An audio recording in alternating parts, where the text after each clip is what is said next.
नमस्कार विद्यार्थी मित्रांनो, स्वागत आहे आपलं यूट्यूब चॅनल ज्याचं नाव आहे मोहित मोटिवेटेड एक्झाम चॅनल। आज आपण बघणार आहोत महा-टी-ई-टी म्हणजे महाराष्ट्र राज्य शिक्षक पात्रता परीक्षा 2025 रोजी होणाऱ्या पेपर 1 आणि पेपर 2साठी अत्यंत आवश्यक असणारा घटक म्हणजे बालमानसशास्त्र आणि अध्यापनशास्त्र या विषयाशी निगडीत असलेले अति संभाव्य प्रश्न आज आपण या व्हिडिओमधून बघणार आहोत। व्हिडिओ आवडल्यास व्हिडिओला लाईक करा, कॉमेंट्स करा, जास्तीत जास्त व्हिडिओ शेअर करा आणि चॅनलला सबस्क्राईब करायला विसरू नका। प्रश्न क्रमांक 1, रिकामी जागा हे मानवी वर्तनाचे स्फूर्ती, प्रेरणा आणि शक्तिस्थान आहे। पर्याय आहे अवबोध, अनुभव, मन आणि संवेदना। तर याचं योग्य उत्तर हे पर्याय क्रमांक क, मन।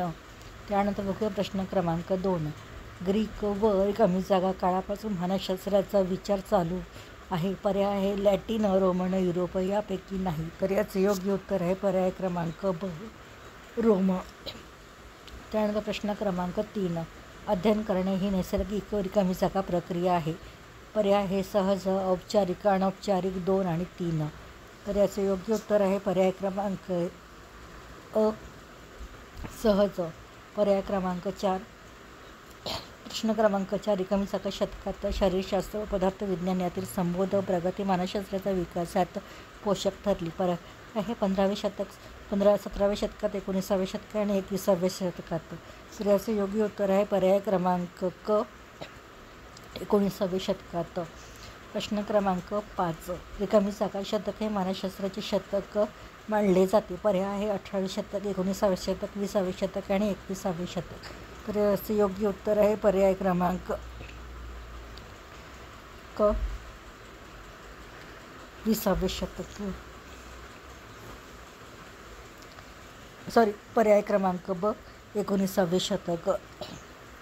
त्यानंतर आहे प्रश्न क्रमांक 6,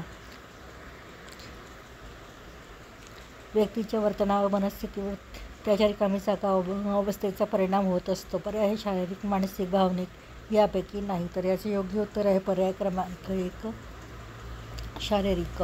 प्रश्न क्रमांक 7, सजीवांच्या वर्तनाचा तुलनात्मक अभ्यास किंवा जसे मानव व मानव प्राणी व अभ्यास रिकामी जागा मानसशास्त्रात होतो।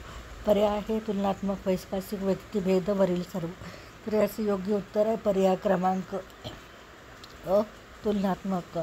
अणुवंश व परिस्थिती या घटकांसंबंधीचा अभ्यास रिकामी जागा मानसशास्त्रात केला जातो। पर्याय आहे चिकित्सा, व्यक्तिभेद, तुलनात्मक अनुवंशाचे। तर याचे योग्य उत्तर आहे पर्याय क्रमांक ब, व्यक्तिभेदाचे। त्यानंतर बघूया प्रश्न क्रमांक 9, रिकामी जागा शैक्षणिक मानसशास्त्राचा केंद्रस्थानी वास करते। पर्याय आहे अध्यापन, अध्ययन, मूल्यमापन वरील सर्व। तर याचे योग्य उत्तर आहे पर्याय क्रमांक ब, अध्ययन। त्यानंतर बघू प्रश्न क्रमांक 10, अध्ययन ही प्रक्रिया शैक्षणिक मानसशास्त्राची रिकामी जागा कल्पना होय। पर्याय आहे प्रारंभिक, मध्यवर्ती, अंतिम यापैकी नाही। तर याचे योग्य उत्तर आहे पर्याय क्रमांक ब, मध्यवर्ती। प्रश्न क्रमांक 11, व्यावसायिक मार्गदर्शन, मानसिक अवस्था चिकित्सेसाठी रिकामी जागा या मानसशास्त्राच्या शाखेचा अभ्यास महत्त्वपूर्ण ठरतो।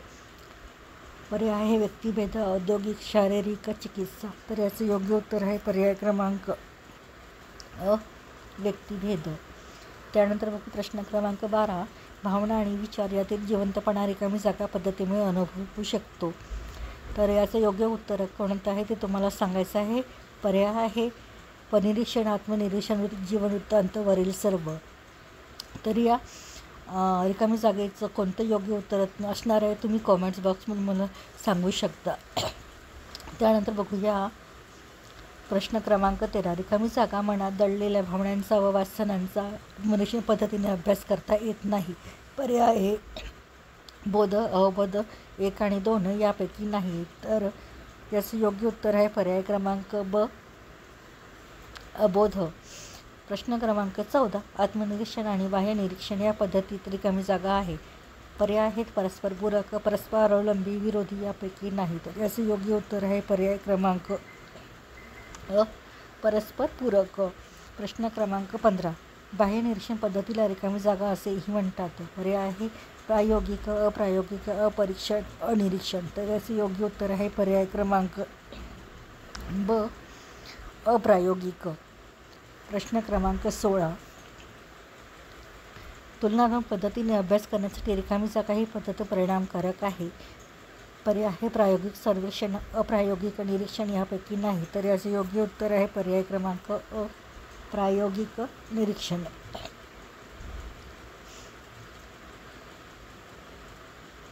त्यानंतर प्रश्न क्रमांक 17. समस्यांचे निराकरण करण्यासाठी रिकामी जागा ही महत्त्वाची पद्धत आहे. पर्याय आहे प्रायोगिक समस्या सूची सर्वेक्षण प्रायोगिक. तर याचे योग्य उत्तर आहे पर्याय क्रमांक क, सर्वेक्षण. प्रश्न क्रमांक 18. मानसशास्त्राच्या 2 शाखा म्हणजे सैद्धांतिक व रिकामी जागा होय. पर्याय आहे प्रायोगिक, ज्ञानात्मक, अप्रायोगिक, उपयोजित. तर याचे योग्य उत्तर आहे पर्याय क्रमांक ड, उपयोजित. प्रश्न क्रमांक 19. निर्मित अध्ययनात विद्यार्थ्यांमध्ये 3 स्तरावर वर्तनात्मक बदल होतात. ते म्हणजे रिकामी जागा, ज्ञानात्मक, भावात्मक, क्रियात्मक, ज्ञानात्मक, मानसिक, शारीरिक 1 आणि 2 यापैकी नाही. तर याचे योग्य उत्तर आहे पर्याय क्रमांक अ, ज्ञानात्मक, भावनात्मक, क्रियात्मक. या पुढील प्रश्न आपण पुढील भागात बघणार आहोत. व्हिडिओ आवडल्यास व्हिडिओला लाईक करा, कॉमेंट्स करा, जास्तीत जास्त व्हिडिओ शेअर करा आणि तुम्हाला येणाऱ्या परीक्षेमध्ये हे जर प्रश्न आले तर व्यवस्थित सोडवायला विसरू नका आणि त्याचप्रमाणे चॅनलला सबस्क्राईब करायला विसरू नका.